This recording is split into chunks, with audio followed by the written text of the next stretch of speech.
fuerza es que le provee la fuerza y todo eso. Bienvenidos amigos a otra emisión especial del show de Bocaranda. Hoy nuestro invitado es un personaje importantísimo en Ciudad de México y en América Latina, muy respetado, es el doctor Jorge Castañeda. Fue secretario de Relaciones Exteriores, es decir, canciller de México de 2000 a 2003 con el presidente Fox, profesor de Política y Estudios sobre América Latina en la Universidad de Nueva York y escritor de una veintena de libros, por decir algo. Ahora, al darle las gracias por dejarnos entrar en su casa, quise platicar con usted debido a que conoce mejor que muchísima gente la realidad de Cuba y de su revolución, habiendo sido usted desde la juventud miembro del Partido Comunista, asesor de un candidato de izquierda como Cuauhtémoc Cárdenas, fue canciller del derechista Vicente Fox, es decir, usted conoce la política de izquierda a derecha y viceversa. Así que, ¿cuál es la realidad, si podemos tener su percepción de lo que aconteció en Cuba? Ya se cansó la gente, no aguanta más el gobierno. ¿Cuál es la realidad, doctor Castañeda? Pues primero que nada, un gusto saludarlo, Nelson. Como siempre, es un honor estar con usted y estar con su equipo y quienes nos escuchan y nos ven en Venezuela y en toda América Latina. Yo creo que hay tres factores que explican este estallido del 11 de julio y que además son distintos a lo que imperaba en Cuba hasta hace poco tiempo. Son distintos al tema, al estallido que hubo en 1994, conocido como el Maleconazo, o incluso como el Mariel en 1980. En primer lugar, la situación económica pues es igual de grave que la del periodo especial, pero en algunos aspectos tal vez un poco más grave, en el sentido de que las escaseces, la hiperinflación de los productos que sí hay, la maxi devaluación de la moneda a principios de año, pues han generado una situación económica realmente muy grave. Si es más grave o menos grave que el periodo especial se puede discutir, los instrumentos de medición no son los mismos, las condiciones son distintas, pero es una situación económica realmente mucho más seria de la que había vivido Cuba en cualquier otro momento desde el periodo especial en todo caso. Un segundo elemento, pues, es desde luego la pandemia. Es decir, es una cosa vivir esta situación económica de penuria terrible en condiciones normales de salud y del sistema de salud, y otra muy diferente con el nivel de contagios que hay en Cuba hoy y que tardaron en llegar. Es cierto, los cubanos parecían haber manejado bien la pandemia durante el primer año, pero bueno, les llegó su momento, les llegó su turno como a todo el mundo. Un tercer elemento que es absolutamente clave y todo el mundo lo ha subrayado es el tema de las redes sociales.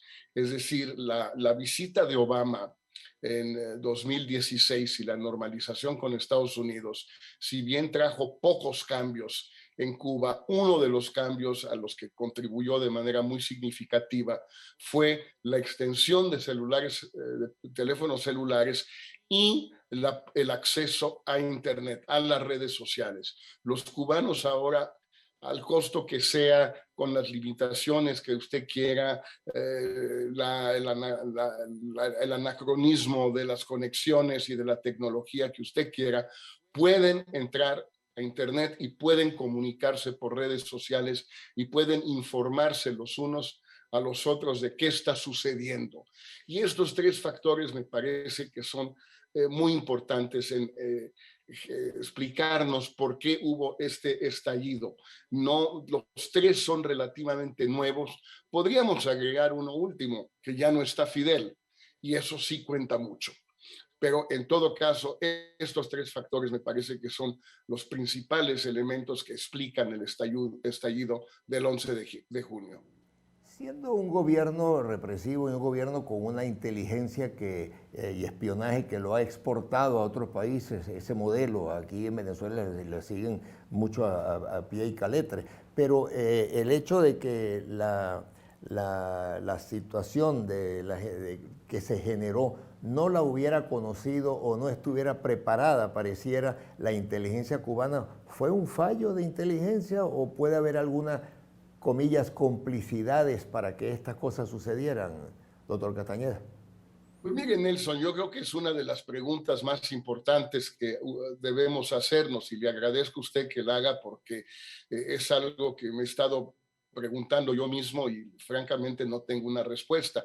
Si uno lee el magnífico texto de Joaquín Villalobos aparecido en El País hace unos 5 o 6 días, quizás ya una semana, justamente sobre este sistema de espionaje, de control social, de denuncia, que impera en Cuba desde hace muchos años, un sistema, digamos, copiado del de la Stasi en Alemania Oriental desde principios de los años 60, en parte creado en aquella época desde el Viceministerio del Interior por Manuel Piñeiro Barbarroja.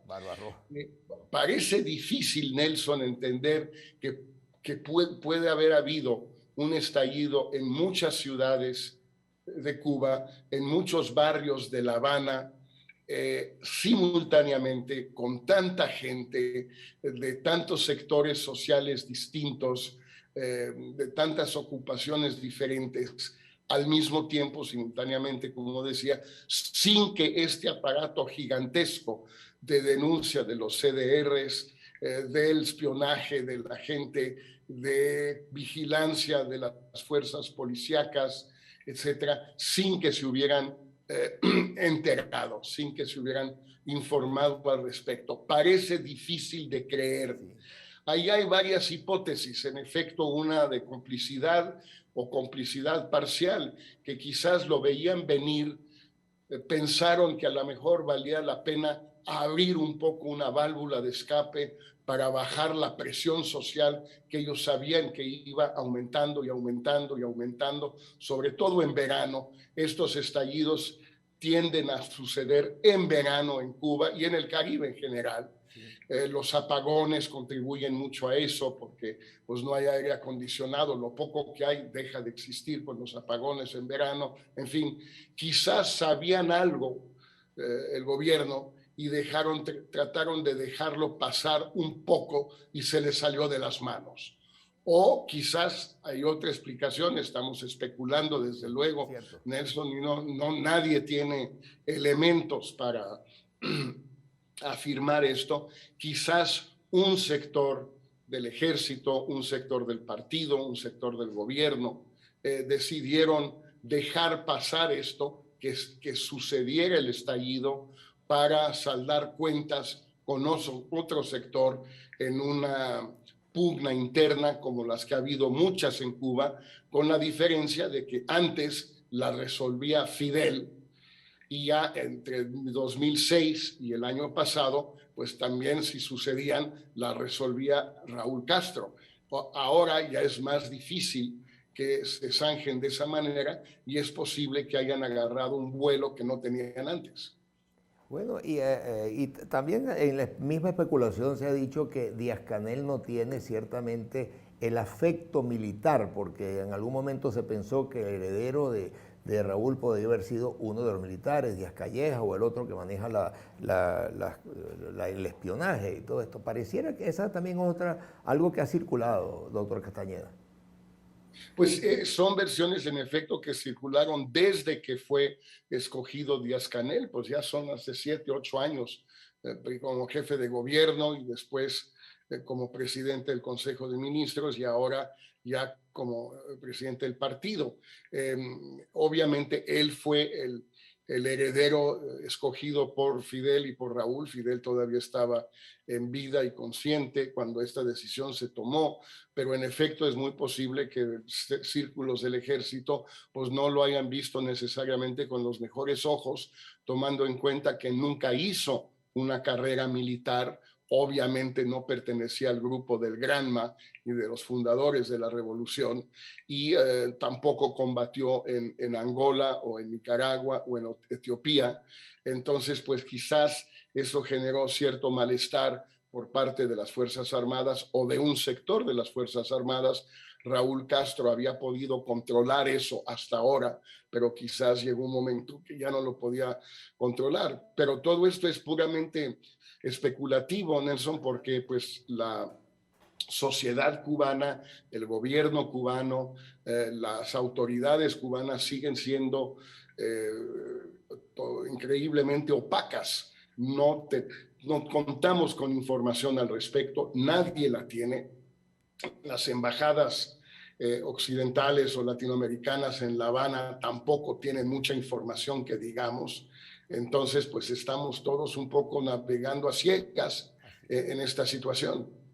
Bueno, vamos a conversar en el próximo segmento. Quisiera que habláramos de la situación económica. Usted en su artículo hablaba de que un país que no tiene producción de ningún tipo, estamos con el drama de las remesas que han pedido muchos estadounidenses, que se les permitan seguir mandándolas a su familia. Vamos a ir al aspecto económico en el próximo segmento con el doctor Castañeda, que fue secretario de Exteriores de México de 2002 a 2003 y nos está recibiendo desde Ciudad de México. Ya regresamos con el doctor Castañeda en unos segundos. Fuerza.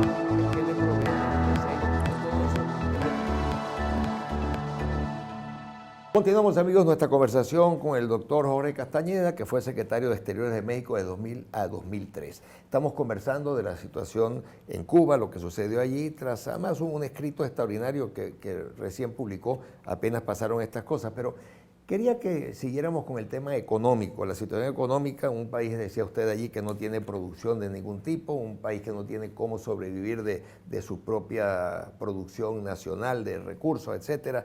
¿Cómo es esto? Las remesas inclusive están cuestionadas, están cerradas hace tiempo, pero un colega venezolano, Edgar Otálvaro, dice que Díaz-Canel confesó implícitamente la dependencia que su gobierno tiene respecto a Estados Unidos al afirmar que se le cortaron las principales fuentes de ingreso de divisas a Cuba. Así que es el reconocimiento de lo fallido que ha estado su economía toda la vida. Pues bien, Nelson, es una de las tragedias de la Revolución Cubana que en parte se hace contra un sistema económico que dependía enormemente del turismo de Estados Unidos, de la venta de azúcar a Estados Unidos, no de las remesas en aquella época, pero sí de la inversión norteamericana en Cuba. Y hoy, 62 años después, la economía cubana, cuando funciona, entre comillas, funciona porque llegan 3,000 y pico de millones de dólares de remesas, porque llegaron entre 2016, 17, todavía 18, un gran número de turistas norteamericanos y también, desde luego, por la venta de los llamados servicios médicos en todo el mundo, entre otros lugares en Venezuela, desde luego.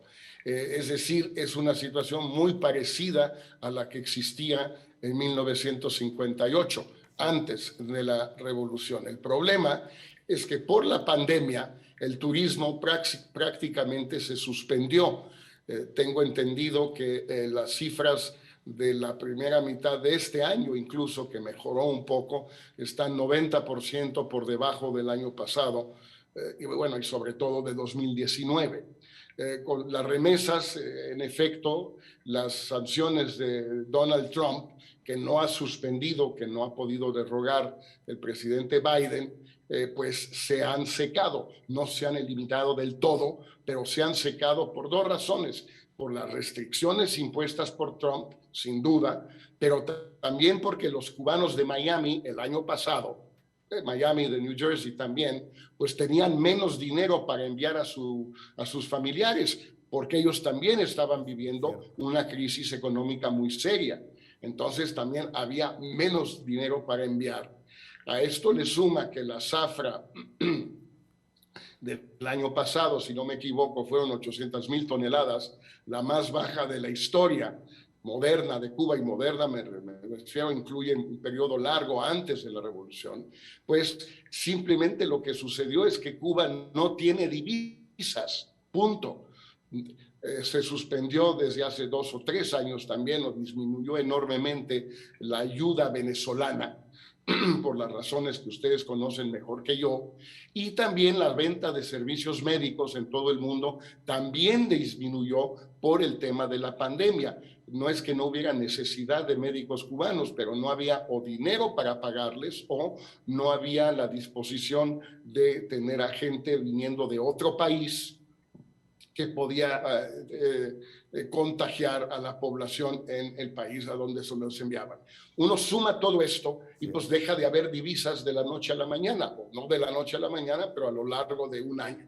De un proceso. Esto en un país, Nelson, que importa entre 70 y 80% de los alimentos que consume por el sistema económico de no propiedad privada de la tierra, por la imposibilidad o la dificultad, dependiendo del momento de que los productores agrícolas puedan vender sus productos libremente en las ciudades, por una serie de falta de insumos en el campo, tipo fertilizantes, apoyo técnico, herramienta, energía, etcétera. Si uno va sumando todo esto, pues tiene una situación donde en efecto la producción de alimentos simplemente no alcanza. Y no hay divisas para comprarlas y ya no hay ayuda de Venezuela o antes de la Unión Soviética para que se las regalen directa o indirectamente. Pues ¿qué pasa? Hay unas escaseces terribles en todo el país y además la devaluación de enero o la unificación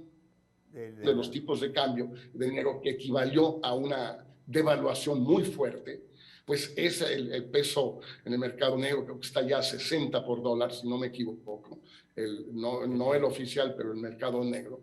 Bueno, hizo que se disparara la inflación a niveles nunca vistos en Cuba, además de las escaseces, aunque van juntas las dos cosas. Pues no es de extrañarse que la gente esté harta.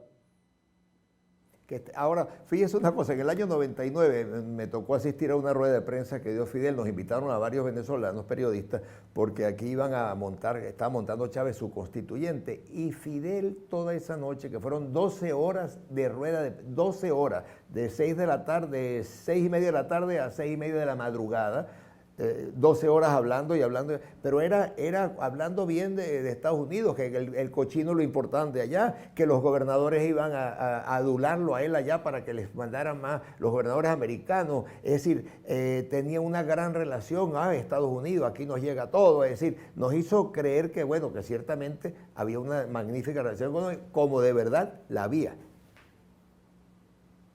Bueno, la había en términos comparativos en el 99, sin duda, Nelson, porque era el penúltimo año de Clinton en la Casa Blanca y las relaciones habían mejorado muchísimo comparado con Bush padre antes y con Ronald Reagan sobre todo.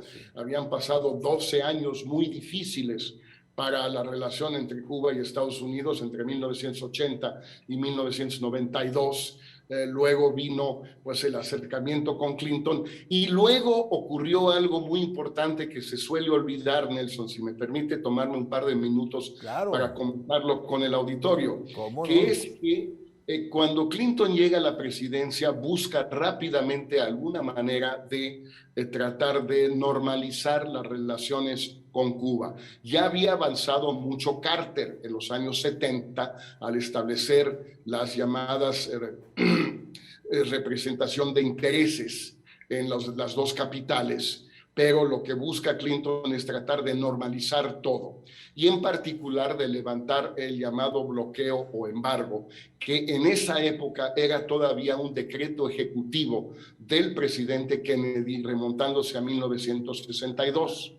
Pero usted recordará, Nelson, el incidente trágico en 1996 de los llamados hermanos al rescate. Exactamente. Es decir, estos cubanos de Miami que se subían a avionetas, despegaban de Miami o incluso más al sur de Cayo Hueso y sobrevolaban La Habana y repartían volantes llamando a la población a sublevarse, qué sé yo. Bueno, en 96, de repente, estos locos de Miami, porque si eran unos locos medio suicidas, después de advertencias muy severas tanto de La Habana como de Washington, de no hacerlo, vuelven a sobrevolar La Habana y entonces el MINFAR, las Fuerzas Armadas Revolucionarias de Cuba, la Fuerza Aérea, derriba a un avión que cae al mar y mueren 2 de los pilotos, estos hermanos al rescate. Y se arma un enorme escándalo en Miami y en Estados Unidos por ese hecho, porque parecía un gesto totalmente innecesario, ciertamente ante una provocación, pero una provocación se vuelve algo grave cuando cae uno en la provocación, y los cubanos cayeron en la provocación. Esto interrumpió las negociaciones secretas entre Clinton y La Habana y los Castro, pero sobre todo creó un clima en Estados Unidos que cuando la llamada ley Helms-Burton, que se llamaba Libertad, Cuban Freedom Act o algo así, no recuerdo el título exacto, Freedom Act. El acrónimo era Libertad en castellano. Freedom Act. Cuando lo aprueba el Senado y le llega a Clinton para su firma, en lugar de vetarla, Clinton se siente obligado a firmarla. Hubiera podido vetarla y hubiera podido en ese caso probablemente lograr que el Senado no se impusiera su veto, pero tenía pendientes las elecciones de noviembre del 96, no quería correr ningún riesgo y entonces firma la ley Libertad o llamada Helms-Burton, y esa ley transforma el embargo de Kennedy de un decreto ejecutivo que podía ser suprimido por otro decreto ejecutivo en un acto del Congreso que solo puede ser suprimido, derogado, revertido por una votación del Congreso, que significa en Estados Unidos, en el Senado hoy, 60 votos. Eso imposibilitaba el levantamiento del embargo en cualquier momento futuro, después del 96, pasara lo que pasara, porque no hay manera de ver con los Castro en el poder o en vida y sin elecciones en Cuba que haya 60 senadores que voten a favor de levantar el bloqueo. No hay manera. Entonces hay que tomar en cuenta que una de las razones, quizás la más potente, Nelson, por la cual es imposible levantar el embargo de Estados Unidos a Cuba es Raúl Castro, la decisión que tomó Raúl Castro de derribar el avión de los llamados hermanos al rescate en 1996. Cada vez que los cubanos y sus acólitos hablan del bloqueo de Estados Unidos y el genocidio y todo eso, se les olvida mencionar que el principal responsable de que el bloqueo exista hoy se llama Raúl Castro. Quiero cerrar este segmento con esto. La visita de Obama levantó de alguna forma expectativas de mejorar esa relación, ¿cierto?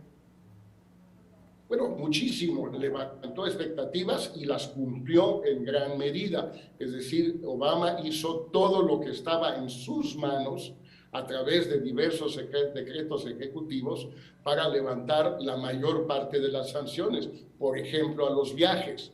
Los viajes antes estaban limitados a viajes con motivos educativos para no cubanos americanos o limitados solo a cubanoamericanos que visitaban a familiares. Eso lo cambió. El envío de remesas se facilitó, el envío de distintas mercancías, de inversiones incluso norteamericanas en la administración de hoteles, no en la compra de hoteles, pero sí en la administración, y otro tipo de inversiones también se facilitaron. Se dejó de perseguir o de castigar o de amenazar con castigar a empresas de otros países que invirtieran en Cuba a través del llamado Título 4 de la Helms-Burton. Todo eso se facilitó enormemente, pero Nelson, esto es muy importante, pues esto empieza a principios del 2016, hay elecciones en noviembre de 2016 y Hillary Clinton pierde. Pierde, por cierto, en parte porque pierde en Florida, estado que había ganado 2 veces Obama y 2 veces su marido Bill Clinton. ¿Por qué pierde Hillary Clinton en Florida? Muchas razones, sin duda, pero una de ellas, el que Obama haya ido a La Habana y haya normalizado las relaciones entre Cuba y Estados Unidos.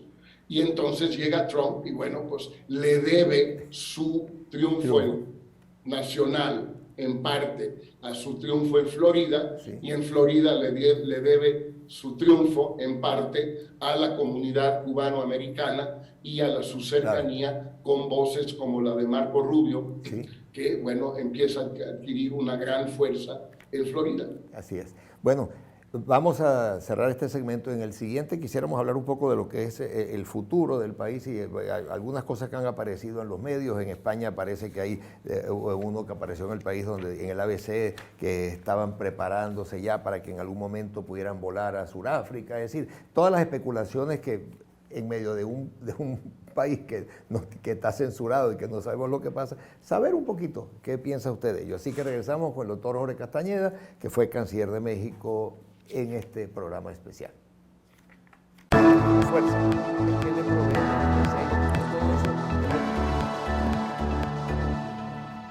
Continuamos, amigos, conversando con el doctor Jorge Castañeda, que fue canciller de México de 2000 a 2003. Venimos hablando del tema cubano y quería que esta parte cerráramos del futuro del país, del futuro de esa dirigencia, el futuro militar, porque los militares controlan básicamente todos los negocios. Y bueno, y saber un poco cómo se puede vislumbrar un futuro para un país que está tan mal y sin producción propia, pues.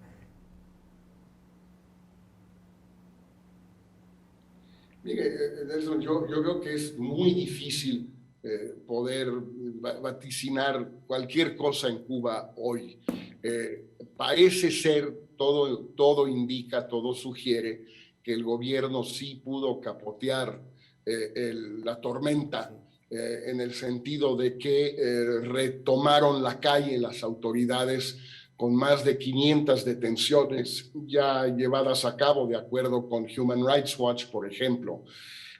No todas, por cierto, permanentes esas detenciones. Detienen a gente, los tienen en algún lugar 2 o 3 días, los maltratan un poco y luego los sueltan. Pero en fin, con las detenciones, con la ocupación de la calle, con la suspensión de los servicios de redes sociales de Internet, con las amenazas a los demás de salir a la calle, en fin, parecen haber recuperado el control de la situación, en el sentido de que no ha habido más protestas callejeras, o por lo menos eso es lo que sabemos. Es posible que sí las haya habido y que simplemente no lo sabemos, pero lo dudo, porque ya parte del servicio de Internet sí ha sido restablecido y no es tan fácil que sucedan cosas en Cuba sin que alguien se entere. Ese es un primer elemento, pero lo que no sabemos es si no va a repetirse la protesta uno de estos días en esa misma forma del estallido callejero o en otras formas, porque las causas profundas del estallido, las que mencionaba yo al principio del programa, esos 3 factores, siguen presentes. La situación económica no va a mejorar por lo menos los próximos 2 o 3 meses. Simplemente no hay condiciones para que mejore.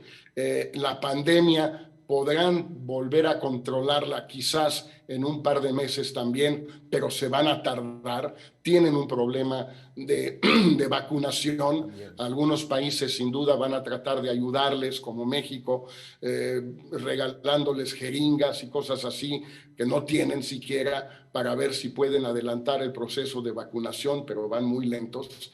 Y en tercer lugar, pues las redes o las bajan o las suben. Pero también es importante recordar que parece que el Estado cubano recibe una importante entrada de divisas a través de las llamadas y a través de los mensajes y los envíos de datos de Cuba a Estados Unidos por Internet. Entonces, suspenderlo tampoco es tan fácil y le cuesta al Estado cubano. Entonces, ese es un segundo elemento. La situación económica, la situación de la pandemia, la situación de las redes sociales no van a cambiar radicalmente en las próximas semanas o meses. Ahora, ¿qué va a hacer el gobierno? Pues depende qué tan preocupados estén. Yo me imagino que están muy preocupados, deben estarlo.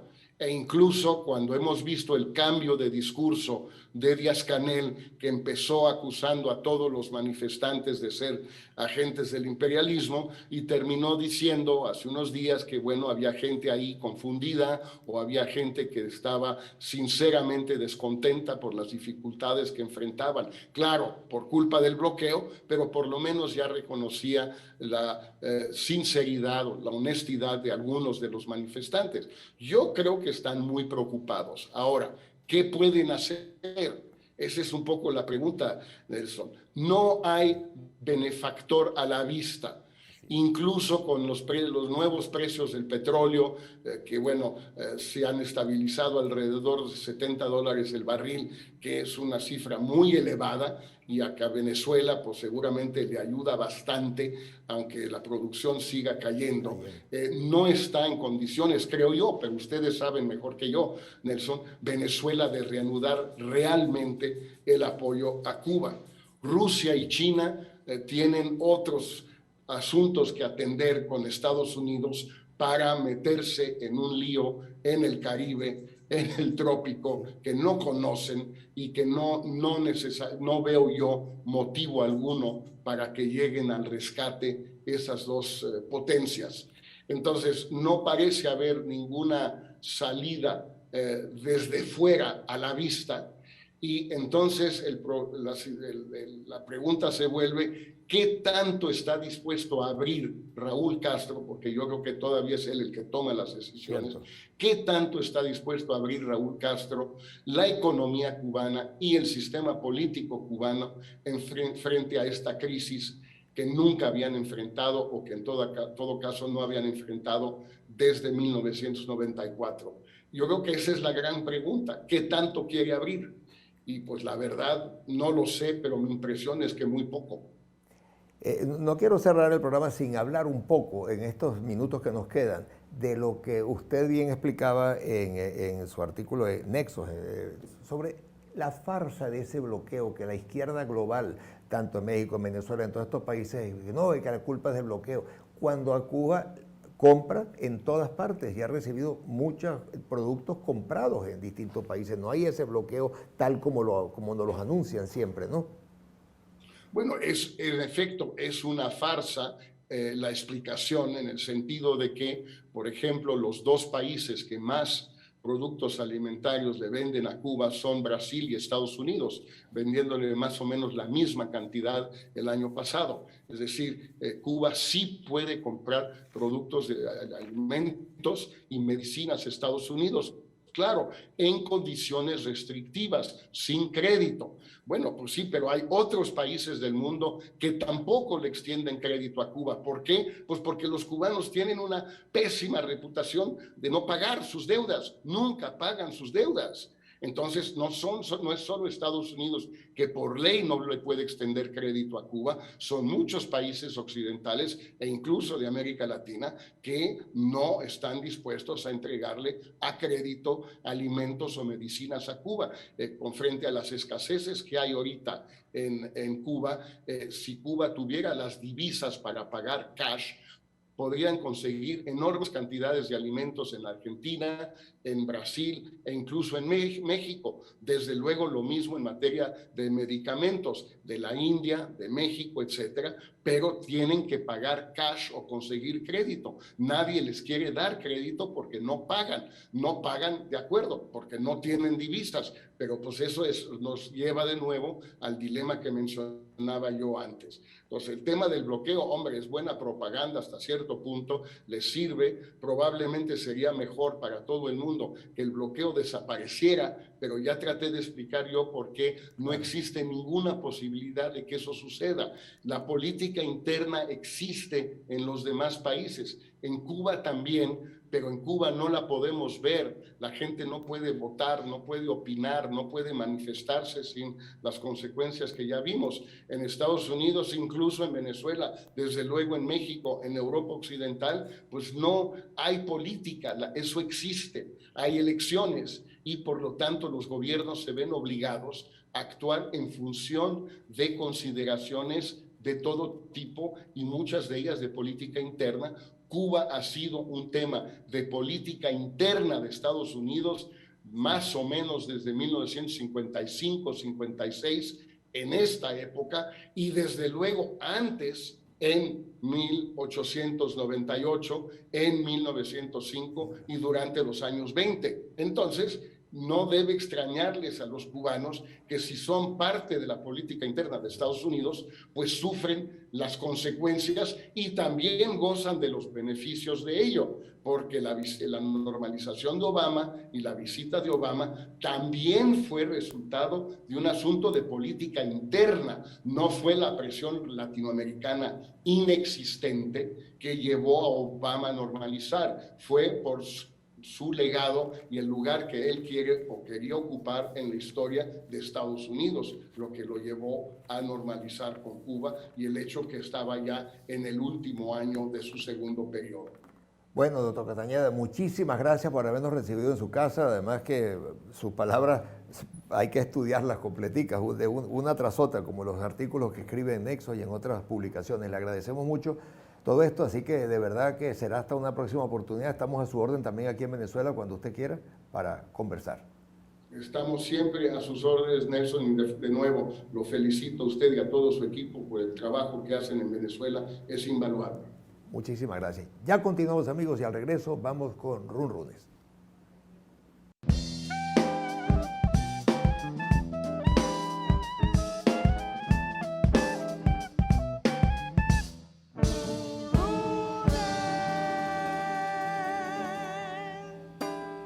Comenzamos así, amigos. Primero Cuba que Maduro y el PSV, ¿sí? La actual alcaldesa del Distrito Capital, Erika Farías, quiso repetir en el cargo y ser candidata para él mismo en las venideras elecciones de noviembre, pero desde Miraflores le dijeron no te vistas que no vas para el baile. Algo similar le sucedió al actual alcalde de Maracaibo, Willy Casanova, quien también deseaba repetir en su puesto actual.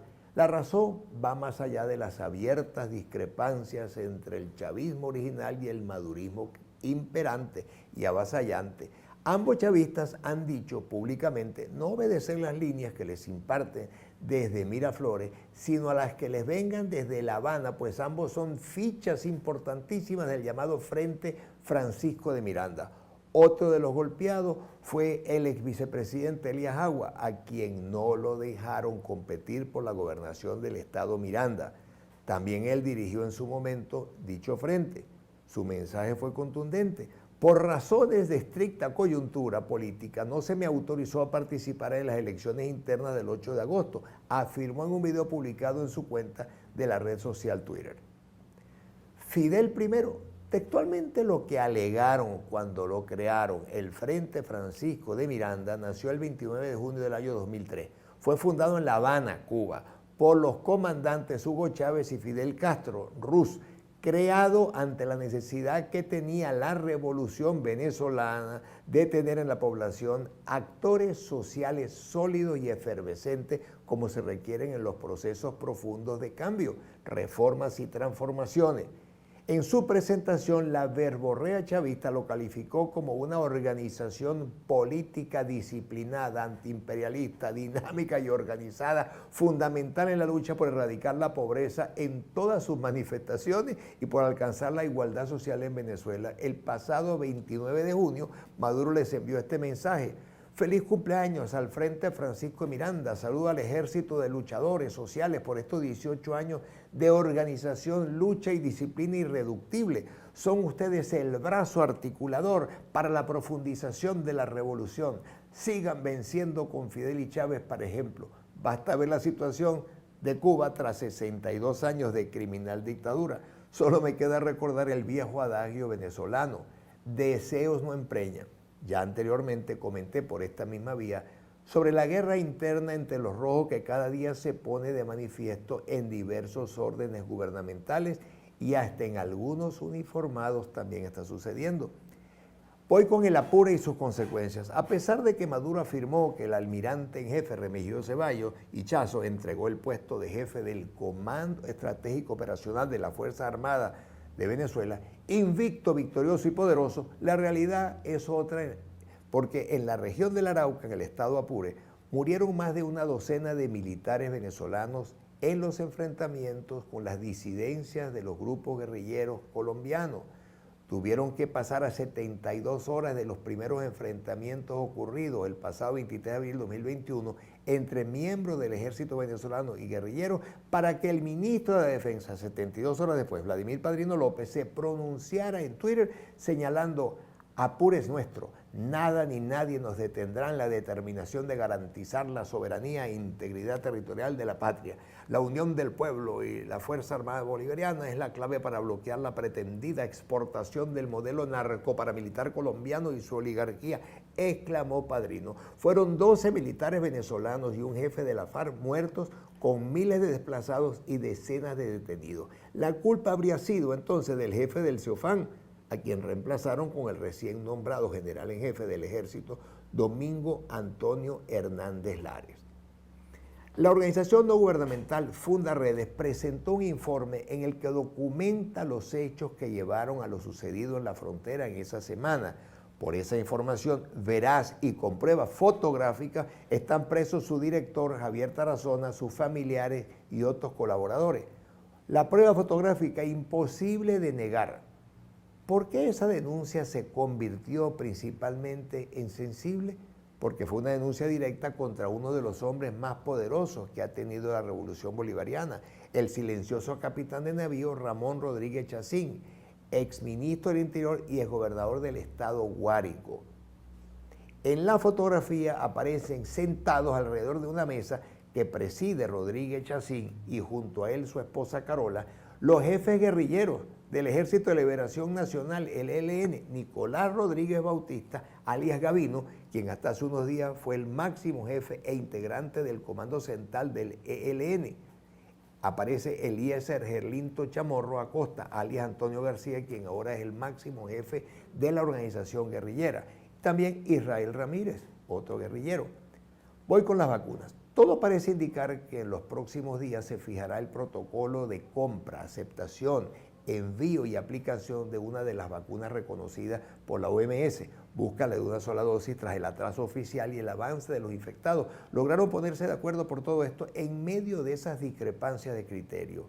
Si todo va bien, en menos de 2 semanas se podrían colocar las vacunas que podrían llegar a más de 6 millones de venezolanos. Ojalá y sea así. Voy con otra. La presencia de la vicepresidenta Delcy Rodríguez en la Asamblea Anual de Fede Cámaras causó muchas críticas a los empresarios, pero esa presencia obedece a que es la única gerente que tiene el gobierno para mostrar maduro. No, en el gobierno reina la incapacidad y el desconocimiento o el conocimiento real de la realidad económica y no esos paradigmas y dogmas que ellos tienen metidos en la cabeza. Así que bueno, cerramos así, amigos, nuestro programa y los lunes de hoy. Así que será hasta un próximo especial del Show de Bocaranda. Los espero en los canales que usted ya conoce. Fuerza.